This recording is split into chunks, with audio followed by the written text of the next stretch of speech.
On this episode of Jerks Talk Games, we look at one of the highest grossing movies of all time as we fly off to the planet of What? Oh. Borderlands? I guess we're going to talk about Borderlands.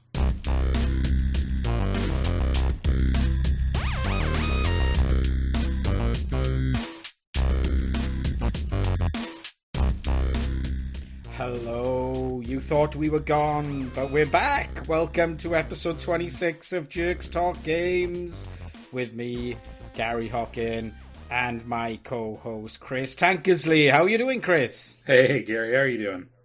I'm doing very, very good. So, it's been a while since we recorded. We threatened to record a few times, but we didn't. Mainly because in a twist of fate, we both changed jobs, and the elephant in the room is that we now end up working for direct competitors. Well, I had to do something to annoy you. Yes. Clever, huh? So yeah, Chris, you're working for Nexmo, the second biggest communications API provider. Well, to be fair, we do offer more services than Twilio does, so, I mean... Well, no, we're only talking about communications API providers. I think that, and so I'm working for Twilio, I should say, probably. It's just ironic that we end up working in the same role for companies that compete. It's kind of cool, anyway. Anyway, people aren't tuning in, if people tune in at all, to hear us talking about our new roles. I think they've tried to tune in for us to try and talk about some games. So what have you been playing, Chris? Not since the last podcast, because that would be like a 4-hour that's a 4-hour conversation on its own. Yeah. So I've been playing the new Link's Awakening that just came out. Basically since last Friday when it came out. I'd picked up Astral Chain before and played a little bit of it, but mostly just because of like time constraints, couldn't really do a whole lot. But I've been really, really loving the new Link's Awakening, and I picked up a new Switch Lite to go along with it too, just because I kind of wanted something a little bit more portable, and then we get the the home Switch and everything. But the whole aesthetic of the new game is really, really nice. Oh, cool! Yeah. I think they managed to keep the original flavor of the Game Boy game and translate it into 3D. And there's just a whole bunch of really nice things about the game. And I was really happy that with the new Switch Lite, they allow account sharing fairly easily between the old Switch and the new Switch. Oh, nice. That's really cool. So you can have the same account. Ah, yeah. Nice. So I have no idea what Link's Awakening is, by the way.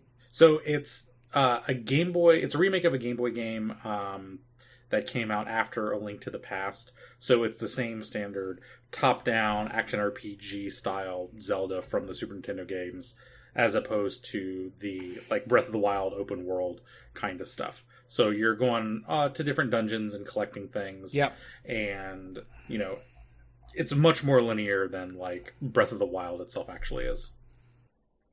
So it's an RPG, I assume, ish. Yeah, so you have to collect the hearts and things like that, and you get like power upgrades and stuff. It's not super RPG-ish, but it's a lot more of the action stuff. Yeah. You forget that I'm not even in.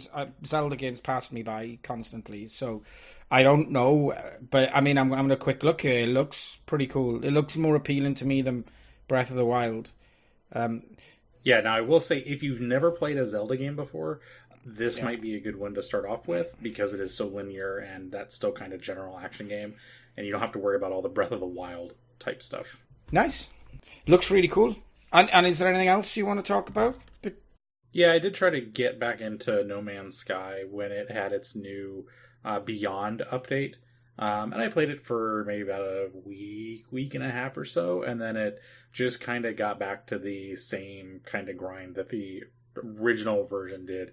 Even with all the new stuff, it's still just like, you play and then you end up running into like resource constraints and just all sorts of stuff. Yeah, they're really struggling to find, like, they wrote this really cool engine, and they made these kind of interesting planets, and then they're like, I don't really know what we should do with this engine and these planets. You know, it's not quite a survival game. It's not a buildy game. It's not an exploration game. It's kind of not a trading game. It's like, if they'd have picked one of those and gone with it, I think that would have been a spectacularly good game. They just... Yeah, I mean, there's a lot of things that the game does okay, but not really great. So you end up with these things where it's like the base building mechanic is okay, but it's not anywhere near the level it could be. Space combat's the exact same way. It's just all these things that it ends up being a bunch of mediocre systems, and you still end up with a pretty mediocre game at the end of it. Yeah, it does a lot of things really average. Like, it is not a great building game. It's not a great... Well, it's not really a survival game at all, which it could have been. It could have been really interesting for me if it had had some survival mechanics in there, you know? Yeah, I mean, the survival mechanics are basically your gauges just go down quicker. Yeah. But, I mean, the survival mechanics are not traditional survival mechanics where you have to eat, you have to drink, you have to do, you know, rest, you have to be warm. I'm thinking of games like... what's it called? The dinosaur survival game, Ark Survival Involved, or 7 Days to Die, or those kind of games. It would have been really cool if there was that exploration stroke survival element. It would have been really cool. There's not really a combat. I don't know what the new patch is like. I'm only thinking about the last, you know. And, you know, it could have been fun with combat, survival mechanic combat and that. Building, I don't know. I've only played the last... We fixed the game update, which was like a year ago or something. And the base building was definitely better, but there's no way that you were going to like build majestic, huge, epic builds like you could in something like Minecraft or even something like Ark or 7 Days to Die. You know, you're not going to be able to build some amazing, sprawling, huge thing because you just can't do it. And I don't know. It promised so much, and it just delivers very little. Yeah, I mean, there's nothing specifically bad about the game, but you can't just have a bunch of okay systems put together and expect to get a great game out of it. Yeah, you know, it's got bits of space combat in there. It's got elements of elite-style space trading where something's cheap in this sector, so fill your hold up and fly to another. All that stuff is fun, but when you add it together, it doesn't make a game for me. No, and I mean, you end up with just this kind of mediocre thing that, you know, at $30 now it's kind of okay, but there's really no way that I would pay $60 for this game nowadays. I mean, yeah. So, Gary, what have you been playing lately?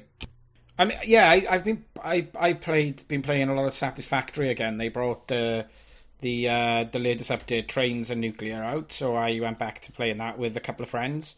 I hadn't played it co-op before, and it's a whole lot of fun. So Satisfactory is a factory builder. We've talked about Factorio on here before. So I mean, I don't really like to say it's 3D Factorio, but it kind of is. But it's not, though, really. Because Factorio has got intensely complicated recipes with 7, 8, 9, 10 tiers of recipes you need to put all together to produce something at the end. This is a hell of a lot simpler, but made much more fun and complex because you can build in 3D. So it's the recipes, because Factorio's top down and completely 2D, they've had to add the complexity in with the recipes and the sheer number of resources, whereas the recipes and the number of resources are a lot simpler, but the complexity is added in by building in 3D, because you literally can build a factory like super high in the sky, which is really good fun. The first time I played it, I just sprawled outwards and played it like Factorio. But I played with a friend of mine who was like, no, didn't you see the tutorial bit where it says you should be building upwards? I was like, no. Yeah, building upwards. Okay, so you can actually stack your supply lines on top of each other.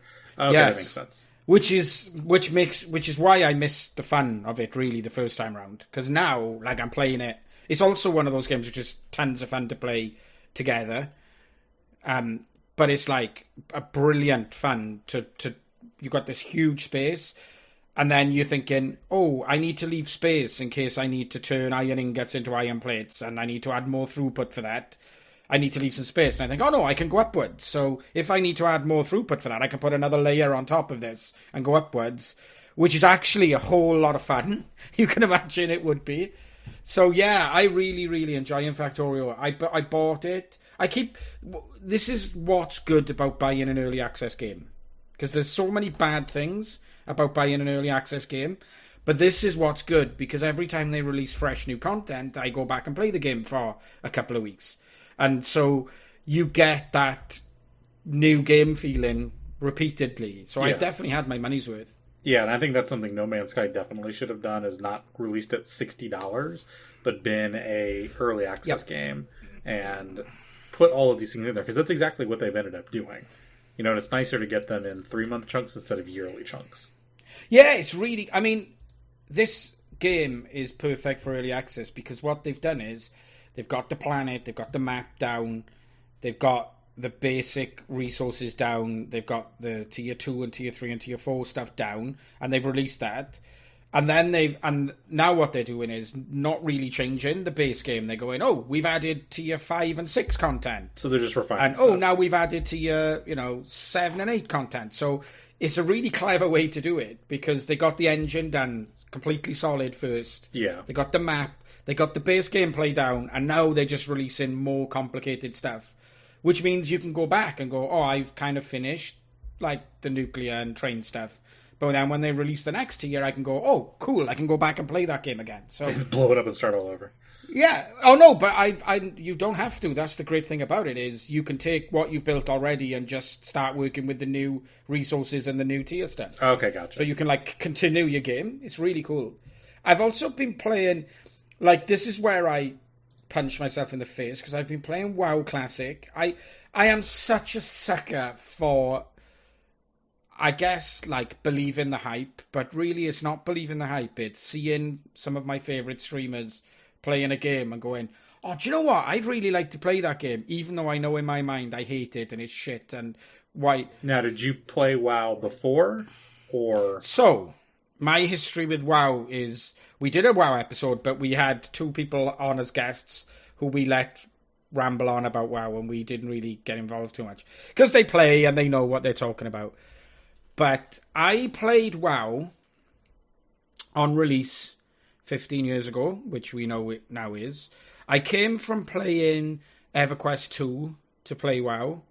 And EverQuest 2 was, in my opinion, one of the greatest fantasy MMOs ever made. I loved it. But it was extremely complicated, as MMOs were before WoW. Because that's what I seem to... my everlasting memory of WoW is how it took MMOs from being the game of geeks to being, to the masses to play it. So I played it a lot, but I always found it way too simplistic for me, coming from complicated MMOs. Yeah, and I think, back then we had, Final Fantasy XI and Ultima Online, which really came from the computer RPG aspect of these, because we were still trying to figure out what they were doing, so we were just taking things and putting them online, because that's how we did RPGs. And I think that Ultima Online was one of the best ones. It's Ultima Online. And friends of mine were talking about this before, and I think we were still trying to experiment and figure out what exactly worked, but WoW was the only one that found a way that had a long-lasting monetization with MMOs, because they could get everybody from the simple person to the... So, the biggest problem I had with WoW are the same big problems I have with it going back and playing it 15 years later. I've had several attempts to play WoW, because I love an MMO. I am a sucker for an MMO. I love it. I love the grind. I love parts of the grind. I love the journey to level your character. I never really get into end game raiding and all that stuff, because for me the fun is in the journey rather than the destination. But it reminds me of how tedious that game was. And it's the way that I can describe it is, it's make work simulator online, right? It's like, oh, we don't know what to do with the characters now. They've hit 18. Oh, I tell you what, let's make them run all the way over there. And you have to run for like 10 minutes to get somewhere. And the cities, Jesus Christ, the layout of those cities, I'm getting angry, like thinking about it. It's like, what should we do? Oh, I know what we'll do is we'll make a city that's on a load of different hills, and you can only get from one part to the other over some rope bridges. And then what we'll do is we'll make the players run from one side to the other 7 times to complete this quest. It's like, this looks so cool, but like players have to run around this damn city, damn you. You know, there's like, oh, the Undercity or the Dwarven City where you have to jump on a million different fucking lifts to go up and down. I'm just like, oh, this thing is just driving me insane. But the combat mechanics are fun. You know, there's so much of that game that is really good fun. But the whole running round it just makes it so tedious. So tedious. Like, I remember, like, Warhammer, the Warhammer MMO that was popular for a while. Warhammer WAR something, whatever, was brilliant.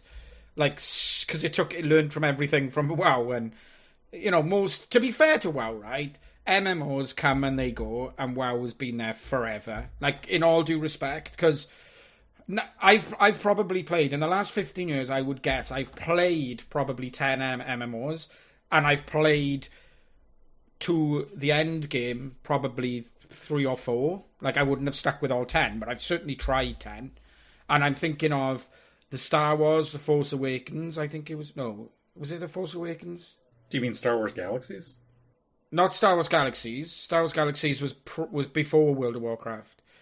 Whatever the Star Wars MMO is, I'm going to find out what it was called, because it was really good fun. Honestly, I because I can't remember the name. The Old Republic, yeah, Star Wars Tor. Oh, Old Republic. Yeah, really, really, really good fun. No longer servers running for it. The Warhammer game I played, which I played Bright Wizard to the end game. Let's find the name of that as well. Warhammer MMO. It's not Warhammer Online. That's not the name of it. Warhammer Age of Reckoning, maybe. That doesn't sound right. That no longer has servers up and running. And these are not shitty like IPs here, right? We're talking about Star Wars and we're talking about Warhammer. So, like, I've probably played other MMOs. I've played Fallout 76, which is arguably an MMO, or it isn't an MMO, or it is an MMO, or it isn't an MMO. You know, that game is doing alright, but we've talked about enough about that. For the Warhammer to still be around is spectacularly good. 15 years later, you know. I have to tip my hat. But God, that initial game was drivel. I mean, I think the thing is, there's very few games that have survived that time because very few of them were able to still be fun and monetize that fun. I mean, Final Fantasy XI is still around, and I think that's probably the only other one that's around from that time frame, because it's the only other one that still kind of is fun for a lot of people. And I mean, now you've got things like Final Fantasy XIV, and other games that are much more of the WoW flavor. And I think that's because that's what people want. But, you know, WoW is WoW. I just think it's all just kind of homogenized at this point. I've been playing WoW traditional, whatever, retail, let's call it. Just because I was like, oh, yeah, I forgot. Let's try this again. Because I always dip back in every 2 years just to see what's, I don't normally buy any of the upgrades or whatever, but I've got an account, so I normally dip in and I'm just rolled a warrior and I'm playing it, and it's fun. Like, regular WoW is tons more, is totally fun because it solves all of that horrible makework stuff that happened in Classic when, in my opinion, they released a game which had 40 levels, I'm going to say. 60 levels, maybe 60 levels, I think. And I don't think they had enough content for it when they first released it. I think they were just like, oh, we need to eke this out as much as we possibly could. Much like a lot of modern games nowadays. I mean, games launch and have almost no content. But, because, like, even things like, I want to fly from one of the major cities to another major cities, I'm sitting at a screen watching, a griffin fly for 3 minutes. This isn't like just 20 seconds. If I want to get from one continent to the other, I either have to stand on a dock and wait for a boat to come, and then get on the boat, and then the boat actually sails for 90 seconds before it hits a loading zone, or I have to do the same thing with a balloon boat. I'm just like, how did anyone ever think that this was acceptable, That's what we had for immersion. It's immersion, yeah, but it's not fun, is it, That's my point. Anyway, I'm not here to bash WoW, because as I say, I'm playing the Warrior, and I'm having tons of fun with the modern WoW. Like, all the quality of life stuff has come in. Everything that I'm complaining about has been fixed. I don't know why people want to go back to the bad old days, is my point here. I think it's just rose-colored glasses. I mean, people forget the quality of life changes we've had on games since then, and, Yeah, but nostalgia, I guess. It sells. As both of us being, like, wrestling fans, we know that nostalgia sells, right? So, it is what it is. I mean, it's an easy way to make a buck. Yeah, exactly, right? And that's fine. I'm not criticizing anyone who is enjoying it. Whatever floats your boat. So, if you take fun from playing classic WoW, more power to you, because I'm not here to, like, criticize anyone's decisions. It's just not for me, Yeah, the other thing I've been playing massively, we'll get on to in a bit, is Borderlands 3. Oh my god, Borderlands 3. Yay. But, I mean, I've played so much. I'm still loving Apex Legends. And we got groups come up. I'm going to take this opportunity to pimp the Jake's Talk Games Discord server. You can find an invite on the website at jakestalkgames.com, because we regularly make 3-man groups in the Discord server now. It's actually starting to serve its purpose, even though we haven't recorded for like a year or something. The Discord is actually it's really good now. We're making groups. We got 3 of us regularly play Apex or Overwatch or whatever other people want to play. So I'm still really enjoying playing Apex. That game is it still doing good? I was worried that it wouldn't survive the hype in the same way that games like Fortnite have survived the hype. But they seem to have taken liberal, let's say they've taken motivation from Fortnite and have released tons of content changes. So, I've really enjoyed the solo queue event they did, where you could queue solo, which completely changed. Oh, was that just an event that's not permanent? No. The only game mode they have in Apex is 3-man squads. So there's no duos, there's no 4-man squads, there's no solo queue, just 3-man squads. And the game is completely designed around 3-man squad play.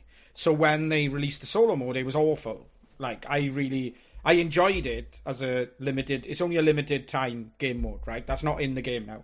But it was awful, yet fun, like, for the short term. And they released a game mode where there's only sniper rifles and shotguns in the game, short term, which I really enjoyed. Like, would I want to play that for the rest of my life? Absolutely not. Was it fun as a 4-week limited time game mode? Yes, it was really good fun.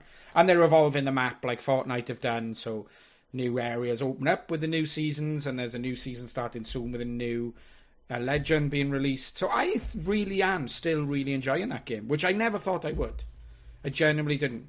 Yeah, I mean, I played it for a little bit, but I got so sick and tired of people dropping out of the matches, because you'd get high-level people that would get matched with me, low-level, and then they'd drop out. Or you'd get stuck with people that would just go off and do their own thing, which completely ruins the whole point of it being a 3-person team. Because if 2 people drop out, I'm left all by myself. I can't do that match now. And I just wasted all that time waiting. Yeah, you don't...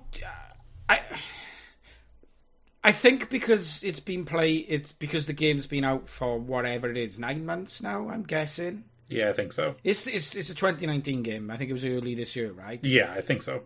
I think that most of the people who were just dipping their toes in the water because it was new and shiny have, like, gone.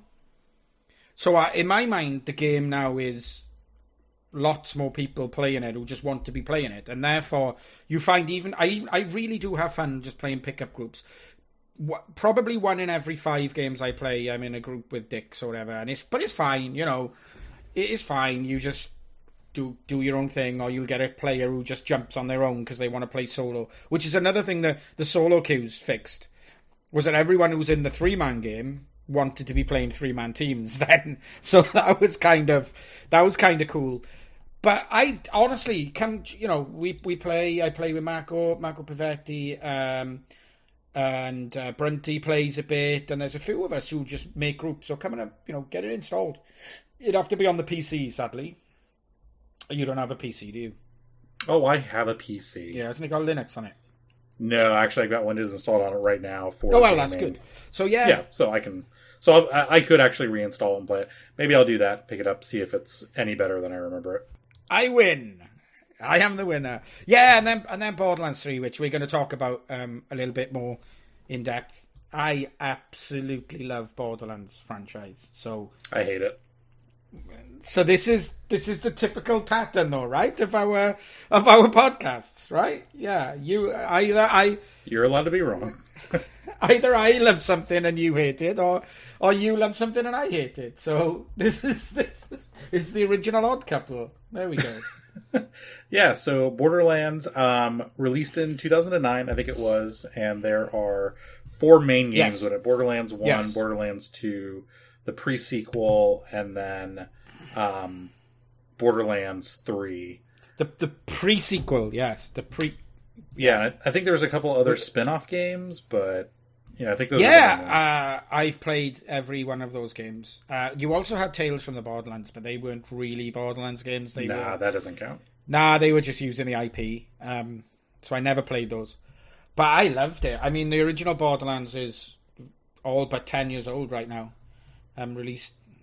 Yeah, and I think it's probably one of the oldest open-world action RPGs that were out kind of there. Because you had a lot of things that were being dumped into the 3D world, and Borderlands, I think, is one of the first ones that managed actually to do something fun with it. And I think, it best describes itself as a looter shooter where you're constantly going around and, having to collect all these items off of people and figure out what's the best one, and, constantly swapping out your weapons for new things. Yes. So it spawned... I don't know. I'll go on a limb and say it was definitely one of the first looter shooters. I guess it wouldn't have been the first. There must have been things that came before 2009. Yeah. But I think it was...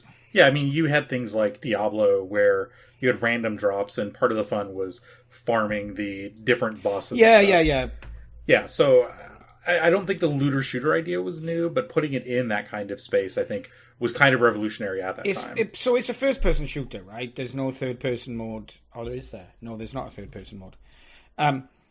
But I wouldn't use it if it was. That's why I wouldn't know. But it's the first... Like, for example, copies of this game, of this genre, are things like The Division and The Division 2, which are third-person Ubisoft games, but very much in the... You need to keep finding new loot constantly throughout the game. That's the kind of the crux of this whole game.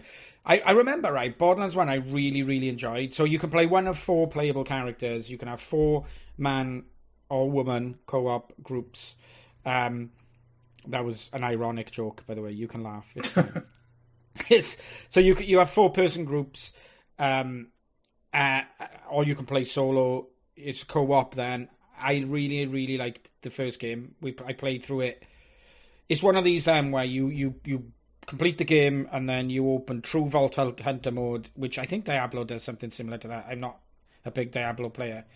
Where then you... Sounds like New Game Plus. And then you beat it in True Vault Hunter mode, and then you go to True Vault Hunter Plus mode, and the game just gets harder and harder, and you just keep playing it, which sounds terrible, but... Because you're always looking for better guns and better loot, they can get away with having a short game. The game, to be fair, the games aren't super short. They're not saying they're like 10 hours. No, I mean, there's a lot of stuff that you can go around and do. And I think that's kind of one of the reasons they called it kind of open world, is because you can go back and forth between all these areas. Yeah, I don't think I would call it open world, like to me, it's not open world. I mean, it probably is open world technically, by the technical definition.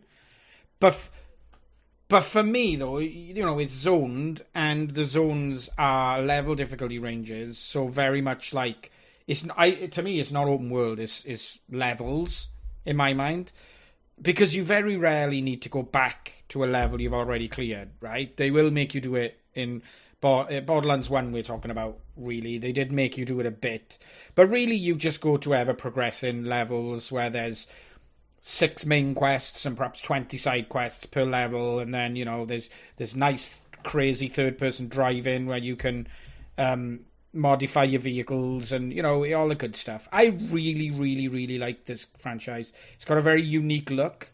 It's cell shading. It's cell shading. Don't say that it's cell shaded, because the artists go nuts because it's not cell shaded. It looks cell shaded. It's cell shaded is where it's computationally shaded, whereas these are all textures that make it look like it's cell shaded. But that's why you get such a brilliant, unique, grungy look to the game, is because it looks like it's being rendered with cell shaders, but they're all textures which have been hand drawn.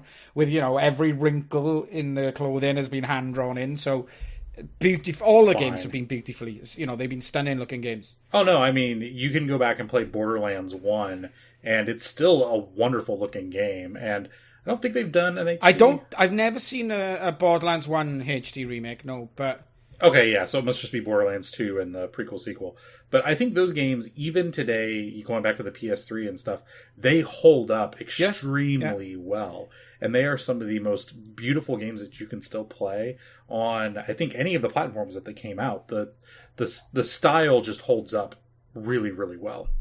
I think the problem with me is I never really got into the gameplay for it. They're really beautiful games, but there's just something about the game that just has never struck with me and really made me want to play. I think that you have to connect and enjoy the gunplay. Otherwise I can understand why you would hate it, because it's not. This is not like a Call of Duty. Slow-paced, snipey, make your decisions. It's more like Doom-esque, just run in and hope that you survive, which is what I love. I love that. I love the fact that it's chaos. Like, as soon as you start into a fight, every single fight I had in all of the Borderlands games, if they're of your level, I'm never comfortable I'm going to win any fight without dying, because they're all insane. All the fights are insane.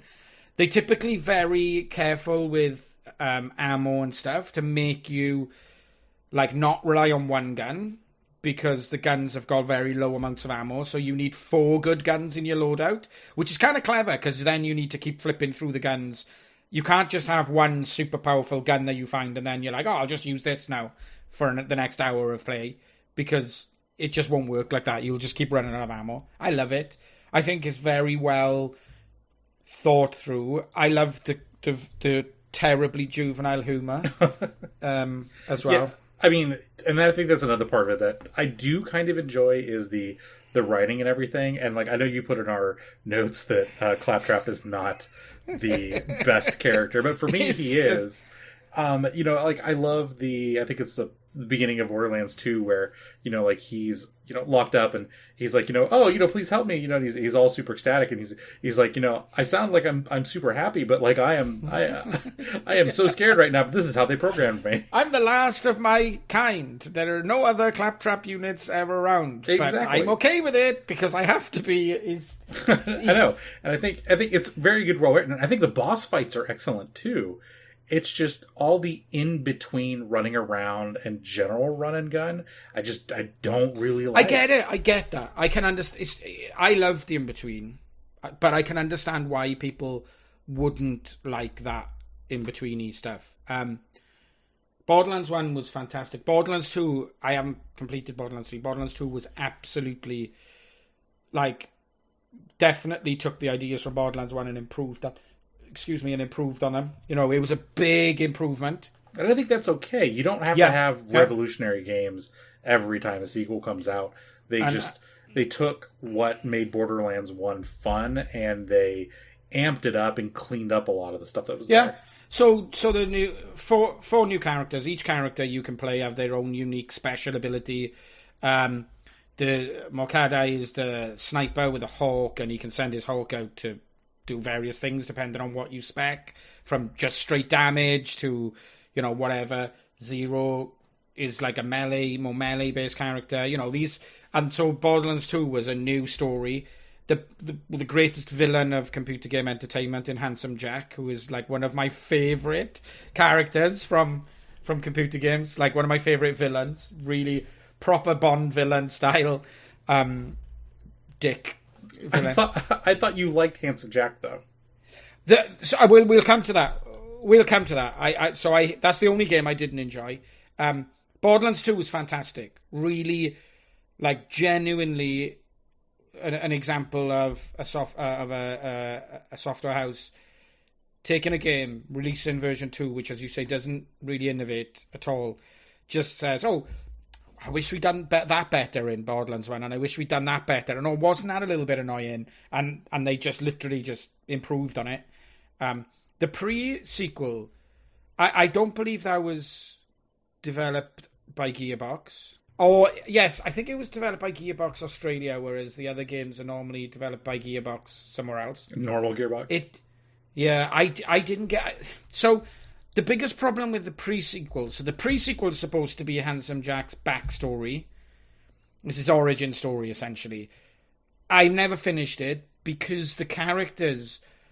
So, Claptrap is an annoying character in the same way, and we'll go back to it. He's like a wrestling heel, right? He's supposed to annoy you. Whereas there were characters in the pre-sequel that were just annoying, but I don't think they were supposed to be annoying. And they introduced this whole new mechanic because you're on a moon which doesn't have any atmosphere, so you have to wear an oxygen kit, an Oz kit, they call it. Oh, the moon jumping. And then it's really low gravity, so you can be jumping around constantly, which actually takes a lot of the... Yeah. Gunplay. It modifies the gunplay quite badly. Yeah, I mean, you take a running gun game and you give it this kind of floaty, jumpy around thing, and it's really going to slow the game down, because a big pull of the game is that it's really quick, it's really violent, and you start jumping around in real slow gravity, it's going to mess things up. I don't know what it is about it. It just did not click with me, personally. Whereas, like, I played Borderlands 2 and all the DLC, like... Some of the DLC on Borderlands 2 is the most fantastic DLC I've ever played. The TOG. So there's the lore around Borderlands is there's all these competing corporations, right? They make guns. So you've got Maliwan and you've got Atlas and you've got TOG and all these other DAL and all these other corporations that make guns. And TOG is guns all about explosions. And there's this Hulk Hogan-esque voice actor playing the head of the corporation, and I enjoyed all of the DLC. I just did not click with this one game. I don't know if it's the slight mechanic change did it for me. I don't really know. I genuinely don't know why. I don't think that it was written by the same writers either, because I think the humor was slightly off. Like, not massively off, but off enough for it. With that kind of humour, there's a fine line between it being funny and crass, or funny or just, rubbish. And it missed the mark a few times for me. Like, I've played, so we'll move on to Borderlands 3, which released this month, and immediately the charm is back. They've added loads more quality. So again, there is nothing revolutionary about Borderlands 3. Like, but that's not the way this franchise has ever worked, as we covered. So there's tons of small quality of life improvements. You can fast travel from anywhere to a fast travel station now, whereas before you had to be at a fast travel station to move to a fast travel station, which sounds like, but it just takes all that tedious running around out of the game, right? As we talked about that with WoW. And this game is not about... it's not an MMO, so it should be trivial to get to where you want to go. Like, if you're in a new zone, you shouldn't be able to fast travel, obviously. But when you're going back to a zone you've already cleared 3 times, why the hell do you want to fight through it again? So that's really good. They've put in tons of really, really nice quality of life. They've slightly changed the mechanic for the special. So in the past, your character's special was what it was. So Mordecai has a hawk in Borderlands 1. The Siren in Borderlands 2, Lilith, could phase lock a character so that they were stunned in a bubble, and any damage was automatically a crit. That was set in stone, but you could modify like maybe some secondary aspects of that special through the tech tree. Every character's now got multiple specials, so you can equip one special. It doesn't necessarily have to be the one special that you augment, which is slightly different, but it actually makes it more fun, because now there's probably 100 more different builds you can play with, whereas previously there were probably only like 3 or 4 different builds per character. Okay. So it's more customizable now. But it's really, really, really good fun. The comedy is there. What I like is I won't give too much away because I don't want to do spoilers, but the Calypso twins are the baddies, and they're like based, this is very, very clever stroke courageous in this day and age. They are completely mocking streamer and YouTuber culture with the enemies, like totally. So these 2 Calypso twins, they've got a cult where all the raiders follow them, and they're putting videos out constantly that you get to watch on like monitors and stuff. And she finishes her videos with like, share, and don't forget to like, share, and obey. And like the other male twins, like a proper streamer, saying, all the typical streamer tropes. It's really, really, really funny. And they know what they're doing. It's obviously very cleverly thought through, because they've looked at, obviously they've watched hundreds of streamers and hundreds of hours to get it nailed on. But I really, really like it. Given that streamers can make or break games these days, I guess most people will be able to laugh at themselves anyway, right? This is Borderlands after all. What I'm going to do for you is I actually found it at Redbox. I'm going to rent it, or I rented it. I'm going to play it and see if I like it any better than the previous ones. Oh, it's really good fun. I think you can crossplay, so... Well, I got it on PS4. I don't know. But it is, honestly... I mean, Sony's always like, no crossplay because it's dangerous for the kids. Nah, probably not. Honestly, though, right?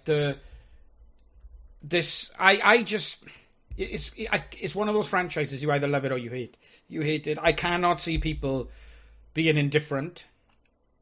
Like, it's so out there that I'm really, really enjoying it. So, and then just before we go then, is there anything upcoming or anything you're looking forward to? I mean, this is not on the show notes, so I've completely broadsided Chris here. But it's not on the show notes. I don't know what to do. I'm completely lost. What should I do? Call of Duty Modern Warfare, for example, is coming out, which is Modern Warfare 2, I guess. Which is like something I'm kind of excited about. Whether I'll buy it or not, I don't know, because it's an online multiplayer with no battle royale mode, which is weird in this day and age. But I mean, even Fallout 76 has its own battle royale mode. Well, I enjoyed the nuclear winter stuff, but Modern Warfare is your more traditional team deathmatch. It looks really. I've watched some streamers playing it. It looks super cool. It's got that PUBG vibe where guns have actual recoil, which you don't see a lot in this day and age. Because I remember when I first started playing Counter-Strike, the recoil on some of the guns was horrific. And in PUBG it's the same. So it looks really interesting. I do not know if I will buy it. I do not know. I don't know if I'd get enough time out of playing that multiplayer game. Yeah, and I mean, I think the only game I'm mostly looking forward to is Outer World, which is made by, I think, not Obsidian, but the people from Obsidian. That's the right? So there's it's Vegas in space. But there's a couple. Yeah, but isn't there a couple of there's the Outer Worlds and the Outer something else? You're probably thinking of the Outer Wilds, which is a completely different game. Yeah, which one? I mean, they both have space, but which one am I looking forward to? Probably Outer Worlds. The Outer World is like Fallout but space. Yeah. I can't wait for that. Yeah, I'm so excited for that. Yeah. Yeah. Now, I will say, if you do get a chance to play Outer Wilds, which I think is free on Xbox Game Pass at the very least, I would definitely pick it up because it is a really, really fun exploration game. Not arcadey. But... Yeah. Yeah. So it's basically like I saw a YouTube video of someone playing that. That's like space exploration, but with twists to it, right? Yeah, and not really a spoiler. Like the whole plot of the game is the universe keeps exploding, or the sun keeps exploding every 22 minutes or so, and you're trying to figure out what is causing this to happen. So it's It's constantly resetting. Happy days. Oh yeah, it's a very wonderful game. It's actually pretty well written. But you have 22 minutes to kind of hop around from everything and see what is going on. So yeah, but I'm intrigued. So this must have like roguelike tendencies. Not really. There must be some persistence, right? No, there's no persistence between... No, there is no persistence. Between 22 minutes. No, so basically every 22 minutes the sun explodes and everything completely resets. So now there are time-based events. So some things only happen after 15 minutes. Some things only happen after 10 minutes. So part of it is figuring out, what's going on, and different things will point you in different directions. But then learning what the timing is for each of those things and having to prioritize in that amount of time what you're going to go look at, what you're going to go explore next. Because if you die or the time runs out, everything just resets and you just kind of have to start over and decide, okay, I learned this on this planet. It pointed me over to this other planet. We're going to go investigate over there and see what's going on. So technically the game can be completed in under 22 minutes, obviously. Yeah, if you know how to jump straight to the end, you can go straight to that. And you actually kind of do that. You actually kind of do that when you figure out what the so the fun is in 22-minute segments, exploring, finding new things, going, oh, right, I need to do that now on 3 minutes, otherwise I'll miss that window, blah, blah, blah. Okay. Yeah, and so, I mean, there's a huge amount of lore in the game, so you will play through it multiple times. I don't even want to know how many times I died between just the sun exploding and then just I fell too far, I ran out of oxygen, or whatever. But the whole point is just you've got 22 minutes, figure out what you want to investigate, and then kind of piece everything together, and then figure out the mystery. I will say it is probably one of the better games I've played this year. I like it, yeah. Not my favorite, but it is definitely a game that if you can play it, I would definitely pick it up and check it out. Nice. Very nice. I guess that'll do it, though. So it's been so nice to catch up with you after all these months. And we'll see each other in about a month. Yeah. We'll see each other in October in PHP World in Washington, D.C. Yep. So if you're in the vicinity, come and say hi. You can find me on Twitter at GHGWH and on Twitch at twitch.tv/Spabby, although I do only stream programming these days. So unless you want to watch me program, probably better to follow Chris on Twitch TV at Dragonman Tank and at Dragonman Tank on Twitter. And you can find every podcast we've done at jerkstalkgames.com and wherever podcasts can be found and downloaded. So thank you very much again, Chris, and hopefully we won't take as long again to record the next video, right? But it's so nice to see you, and we'll see you again soon. Yep, and Gary, don't forget to save your game.